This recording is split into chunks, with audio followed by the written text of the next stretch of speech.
मैया मंगिले वरदान हे घर जाई से पहिले। मैया मंगिले वरदान हे घर जाई से पहिले। राजा दशरथ ऐसन ससुर मांगिले।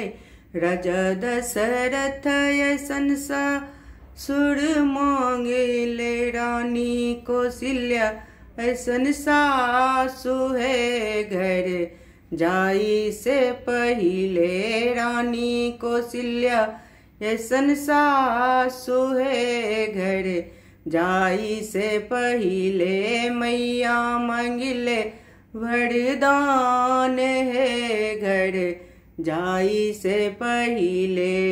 वीर लक्ष्मण ऐसन देवर मांगिले। वीर लक्ष्मण ऐसन देवर मांगिले। पति मंगिले भगवान है घर जाई से पहिले। पति मंगिले भगवान है घर जाई से पहिले।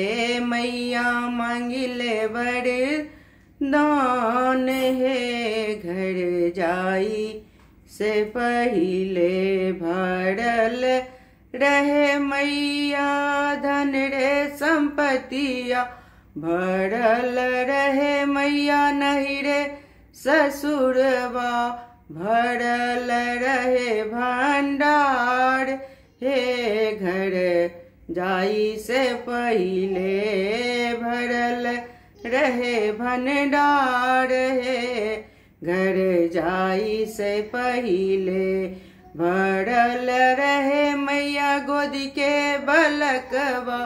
भरल रहे मैया गोदी के बलकवा। अमर रहे यही बात है घर जाई से पहिले। अमर रहे यही बात है घर जाई से पहिले।